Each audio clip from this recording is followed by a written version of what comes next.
இன்னைக்கு நம்ம cost accounting சப்ஜெக்ட்ல university of Madras November 2024 question பேப்பர்ல கேட்டிருக்கக்கூடிய 2 5 மார்க் ப்ராப்ளம் போட்டு பார்க்க போறோம். இந்த ப்ராப்ளம் பாத்தீங்க அப்படின்னா மெட்டீரியல்ஸ் சாப்டர்ல கவர் ஆகக்கூடிய ப்ராப்ளம். மெட்டீரியல்ஸ் சாப்டர் நான் ஏற்கனவே வீடியோஸ் அப்லோட் பண்ணியிருக்கேன். அதுல EOQ economic ordering quantity first in first out method explain பண்ணியிருக்கேன். ஓகே, சோ இப்ப கொஸ்டின் பேப்பர் ப்ராப்ளம் நம்ம போட்டு பார்க்கலாம். நம்மளோட சேனல்ல காஸ்ட் அக்கவுண்டிங் சப்ஜெக்ட்ல எல்லா சாப்டர்ஸ்லயும் வீடியோ அப்லோட் பண்ணியிருக்கேன். அந்த வீடியோஸ் கண்டிப்பா உங்களுக்கு யூஸ்ஃபுல்லா இருக்கும். வீடியோஸ்க்கான லிங்க் நான் டிஸ்கிரிப்ஷன் பாக்ஸ்ல கொடுக்குறேன், கண்டிப்பா மிஸ் பண்ணாம பாருங்க.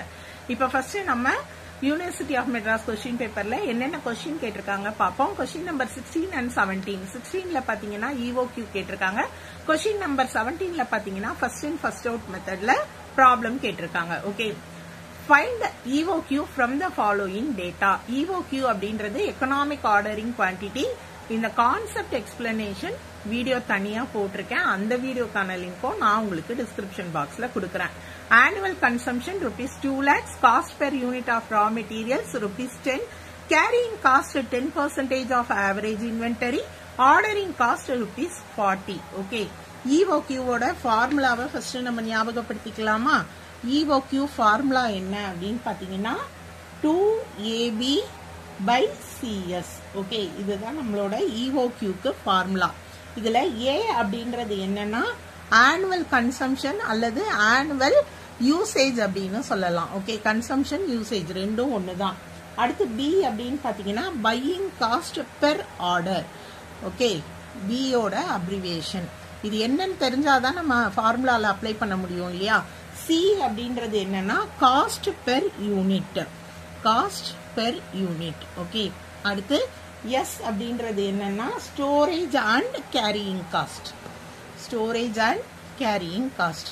இப்ப நமக்கு இந்த ப்ராப்ளம் பாத்தீங்க அப்படின்னா எல்லா இன்ஃபர்மேஷனுமே கொடுத்திருக்காங்க. காஸ்ட் அக்கவுண்டிங் சப்ஜெக்ட் ரொம்பவே ஈஸியான சப்ஜெக்ட். நீங்க சென்டம் எய்ம் பண்ண வேண்டிய சப்ஜெக்ட். 5 மார்க்ஸ்ல EOQ கண்டிப்பா கேட்பாங்க. பாத்தீங்களா, சிம்பிள் ஃபார்முலா. இந்த ஃபார்முலா அப்ளை பண்ணி நீங்க ப்ராப்ளம் போட்டீங்கன்னா கண்டிப்பா 5 மார்க்ஸ் வாங்கிட முடியும்.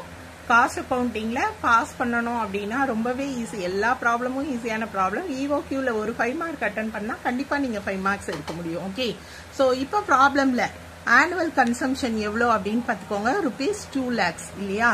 சோ நம்ம ஃபர்ஸ்ட் எடுத்து எழுதிடணும். அடுத்து பாத்தீங்கன்னா பையிங் காஸ்ட். பையிங் காஸ்ட் அப்படின்றது என்னன்னா இந்த ஆர்டரிங் காஸ்ட் தான் நம்ம பையிங் காஸ்ட் அப்படின்னு சொல்லுவோம், 40. Okay, cost per unit, cost per unit of raw material அவங்களே கொடுத்திருக்காங்க ₹10. ஓகே, கேரியிங் காஸ்ட் அப்படின்னு சொல்லி 10% கொடுத்திருக்காங்க. Storage and carrying cost 10%. ஓகேவா? சோ எல்லா இன்ஃபர்மேஷனும் இருக்கா? சிம்பிள் ப்ராப்ளம் எடுத்து அப்படியே எழுத போறீங்க. A அப்படின்றது என்னது? 2 lakhs. ஓகே, சோ B அப்படின்றது ₹40. அடுத்து பாத்தீங்கன்னா CS 10 into 10%. ஓகே, ரூட் போட்டுடணும், இது மறந்துடாதீங்க. அடுத்து இப்ப ஒவ்வொன்னா சால்வ் பண்ணலாம். 2 into 2 lakhs into 40. ஓகே, நீங்க மல்டிப்ளை பண்ணீங்கன்னா உங்களுக்கு 1,60 lakhs கிடைக்கும். ஓகேவா? சோ எடுத்து எழுதிடுங்க. அடுத்து 10 into 10%. சோ 10ல 10% கண்டுபிடிச்சீங்கன்னா 1 கிடைக்கும். ஓகேவா? சோ கண்டுபிடிச்சிட்டு இதுக்கு ரூட் கண்டுபிடிங்க. நீங்க ரூட் கண்டுபிடிச்சீங்க அப்படின்னா உங்களுக்கு ஆன்சர் 12,649 யூனிட்ஸ். எவ்வளவு சிம்பிளான ப்ராப்ளம் பாருங்க, EOQ ப்ராப்ளம். அடுத்து நம்ம ஃபர்ஸ்ட் இன் ஃபர்ஸ்ட் அவுட் மெத்தட்ல ப்ராப்ளம் பார்க்கலாம். ஃபர்ஸ்ட் இன் ஃபர்ஸ்ட் அவுட் மெத்தட்லயும் பாத்தீங்க அப்படின்னா உங்களுக்கு ரொம்பவே ஈஸியான ப்ராப்ளம் தான் கேட்டிருக்காங்க. என்னென்ன இன்ஃபர்மேஷன்ஸ் கொடுத்திருக்காங்க அப்படின்றது பாருங்க. ஸ்டோர்ஸ் லெட்ஜர் இல்லையா? ஸ்டோர்ஸ் லெட்ஜர் அக்கௌண்ட் ஓபன் பண்றோம். அதுல ஃபர்ஸ்ட் இன் ஃபர்ஸ்ட் அவுட் மெத்தட நம்ம ஃபாலோ பண்றோம். June 1ல opening balance ₹100 units at ₹50 each. June 2 received 500 units at ₹60 each. June 5 issued 300 units. June 7 issued 200 units. June 10 received 500 units at ₹50 each.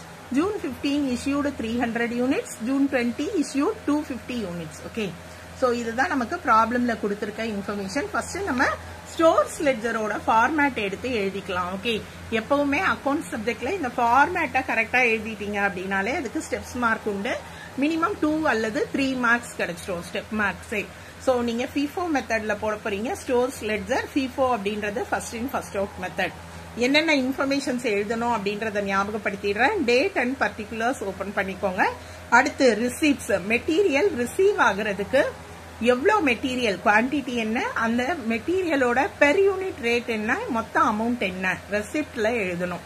ஒருவேளை issue பண்ணியிருந்தா அதே தான், எவ்வளோ இஷ்யூ பண்ணியிருக்கோம், குவான்டிட்டி எவ்வளோ இஷ்யூ பண்ணியிருக்கோம், பெர் யூனிட் ரேட் என்ன, எவ்வளோ ருபீஸ்க்கு நம்ம இஷ்யூ பண்ணியிருக்கோம், பேலன்ஸ் என்ன. ஸோ இதுதான் ஃபார்மேட். ஓகே, எல்லாத்துலயுமே குவான்டிட்டி ரேட் அமௌண்ட் தான். ரிசிப்டுக்கு இஷ்யூக்கு பேலன்ஸுக்கு தனியா ஓபன் பண்ணணும். இப்ப நம்ம ப்ராப்ளம் ஸ்டார்ட் பண்ணலாமா? ஃபர்ஸ்ட் ஜூன் 1 இல்லையா? ஸோ டேட் காலம்ல நான் June 1 அப்படின்றத எடுத்து எழுதிடுறேன். June 1 அப்படின்னும் போது இது பேலன்ஸ் இல்லையா? ஸோ ப்ரீவியஸ் மந்தோட பேலன்ஸ் அப்படின்றதுனால பேலன்ஸ் ப்ராட் டவுன்னு நம்ம பர்டிகுலர்ஸ்ல எடுத்து எழுதிக்கணும். ஓகே, ஸோ எடுத்து எழுதுங்க. எவ்வளவு யூனிட்ஸ் அப்படின்னு பாத்தீங்கன்னா 100 யூனிட்ஸ் at 50. ஓகேவா? அப்ப பேலன்ஸ் காலம்ல எழுதணும். ஏன்னா இது பேலன்ஸ் இல்லையா? ஸோ பேலன்ஸ் காலம்ல 100 யூனிட்ஸ் 50 ஓகேவா பெர் யூனிட். ஸோ மல்டிப்ளை பண்ணா 5000 எடுத்து எழுதியாச்சு. அடுத்து மெட்டீரியல்ஸ் ரிசீவ் பண்றோம். ரிசீவ் பண்றோம் அப்படின்றத நம்ம எப்படி எழுதணும்னா June 2 அப்படின்னு எடுத்து எழுதிக்கிறேன். செகண்ட் தான் ரிசீவ் ஆயிருக்கு. GRN. ஓகே, ஸோ GRN அப்படின்றது என்ன அப்படின்னு பாத்தீங்கன்னா note number. Okay, so goods received note number. GRN அப்படின்னு மென்ஷன் பண்ணா ரிசீவ்டுன்னு அர்த்தம். ஸோ ரிசீவ்டுல நீங்க ஃபர்ஸ்ட் எடுத்து எழுதணும். எவ்வளவு units? 500 units 60 per unit. 500 units 60 per யூனிட்னா மல்டிப்ளை பண்ணா எவ்வளவு வரும்? 3000. ஓகே, சாரி 30,000 கிடைக்கும். எடுத்து எழுதிடுங்க. இப்ப இது first in first out method இல்லையா? பேலன்ஸ் காலம்ல எப்படி எடுத்து எழுதணும்னா ஃபர்ஸ்ட் ஏற்கனவே இருக்க பேலன்ஸை எடுத்து எழுதிடுங்க. ஏற்கனவே எவ்வளவு இருக்கு? 100 யூனிட்ஸ் 50 பெர் யூனிட். இப்ப எவ்வளவு உள்ள ரிசீவ் ஆயிருக்கு அதையும் எடுத்து எழுதணும். ஆர்டரா எடுத்து எழுதணும். பழச முதல்ல எடுத்து எழுதணும். ஓகே, அடுத்த பேலன்ஸ அடுத்து எழுதணும். சோ இது ரெண்டும் தான் இப்ப நமக்கு ஸ்டோர்ல இருக்க ரெண்டு மெட்டீரியல். அடுத்து பாத்தீங்கன்னா June 5. June 5ல இஷ்யூ பண்ணிருக்காங்க. ஓகேவா? சோ இஷ்யூ அப்படின்றத நான் எப்படி மென்ஷன் பண்ணணும் அப்படின்னு பாத்தீங்கன்னா June 5ல MRN. Okay, so MRN அப்படின்னு மென்ஷன் பண்ணிடணும். நானு நோட் நம்பர் தான் இதுவும். இஷ்யூடு காலம்ல 300 யூனிட்ஸ்னு காட்டணும். இப்ப இங்க இஷ்யூ யூனிட்ஸ் ஓகே 300. இப்போ ரிசிப்டுக்கு வந்து பெர் யூனிட் கொடுத்திருப்பாங்க. இஷ்யூ நம்ம எப்படி பண்ண போறோம் அதுதான் இந்த மெத்தட் அப்படின்றது. ஓகேவா? So first in first out. நம்ம கிட்ட ஃபர்ஸ்ட் இருக்கிற மெட்டீரியலை ஃபர்ஸ்ட் நம்ம என்ன பண்ணிடணும்? இஷ்யூ பண்ணிடணும். அப்படி பார்த்தா நமக்கு இங்க இஷ்யூ பண்றதுக்கு இந்த 300 யூனிட்ஸ்ல 100 யூனிட்ஸ் ஃபர்ஸ்ட் இஷ்யூ பண்ணணும். ஏன்னா அந்த 100 யூனிட்ஸோட ரேட் வேற. 100 யூனிட்ஸ் எவ்வளோ? 50. சோ மொத்த 300 நான் பிரிச்சு இஷ்யூ பண்ண போறேன். 100 யூனிட்ஸ் 50 இல்லையா? சோ அதோட அமௌண்ட் எவ்வளோன்னு பாத்தீங்கன்னா 5000. அடுத்து இங்க இருக்கிறது அடுத்த பேலன்ஸ்ல இருந்து தான் மீதிய. இதோட ரேட் வேற. 200 யூனிட்ஸ் எடுக்கலாம். 60 பெர் யூனிட். சோ 12,000. இப்படிதான் அந்த 300 நான் பிரிச்சு எழுதணும். பட் இங்க நீங்க காட்டக்கூடாது, பிரிச்சு எழுதிடணும். ஓகேவா? சோ 300 யூனிட்ஸை இப்படி பிரிச்சு எழுதியாச்சு. இப்ப நம்ம கிட்ட பேலன்ஸ் இந்த 100 யூனிட்ஸ் இருக்காது. ஏன்னா நம்ம இஷ்யூ பண்ணிட்டோம். ஓகேவா? அடுத்து இந்த 500ல 200 இஷ்யூ பண்ணிட்டோம். அப்ப நம்ம கிட்ட பேலன்ஸ் என்னதான் இருக்கும்? 300 into 60 18,000. உங்களுக்கு கான்செப்ட் புரியுதுன்னு நினைக்கிறேன். ஓகே, சோ அடுத்து June 7 என்ன பண்ணிருக்காங்கன்னா அகைன் இஷ்யூ தான் பண்ணிருக்காங்க. மறுபடியும் நான் June 7 அப்படின்னு எடுத்து எழுதுறேன். சோ இஷ்யூ பண்ணினா MRN அப்படின்னு எழுதணும். ஓகே, எவ்வளவு யூனிட்ஸ் நமக்கு இஷ்யூ பண்ணிருக்காங்க? 200 யூனிட்ஸ். இப்ப பேலன்ஸ் காலம்ல பாருங்க ஒரே ஒரு பேலன்ஸ் தான் இருக்கு. ஓகே, இதுல இருந்து 200 யூனிட்ஸ் இஷ்யூ பண்ணலாம். ஸ்ட்ரெயிட்டா ஒரே 200 யூனிட்ஸ் எடுத்து இஷ்யூ பண்ணலாம். 60 rupees பெர் யூனிட். ஓகேவா? So 200 into 60 12,000. இப்போ இஷ்யூ பண்ணியாச்சு. 300ல 200 இஷ்யூ பண்ணியாச்சு பேலன்ஸ்ல இருந்து. மீதி பேலன்ஸ் எவ்வளவு இருக்கும்? 100 into 60 6,000. ஓகே, சோ அடுத்து என்ன பண்ணிருக்காங்க? June 10 என்ன பண்ணிருக்காங்கன்னா ரிசீவ் பண்ணிருக்காங்க. சோ June 10 அப்படின்னு டேட்ல எடுத்து எழுதுறேன். ஓகே, சோ எடுத்து எழுதிட்டு இது வந்து ரிசீவ் அப்படின்னா குட்ஸ் ரிசீவ்டு நோட் நம்பர் இல்லையா? சோ அது போட்டுட்டு ரிசீவ்டு காலம்ல 500 யூனிட்ஸ் 50 பெர் யூனிட். அதை நான் எடுத்து காட்டிடுறேன். Okay, so 500 into 50 2500. இப்போ நம்ம என்ன பண்ணணும்னா பேலன்ஸ் காலம்ல காட்டும் போது பழைய பேலன்ஸை எடுத்து எழுதிடணும். பழைய பேலன்ஸ் இன்னும் 100 இருக்கு. ஓகேவா, கடைசி ஜூன் 7ஆம் தேதி என்ன பேலன்ஸ், ஓகே, அதை எடுத்து இங்க எழுதுறேன். 100 இருக்கு.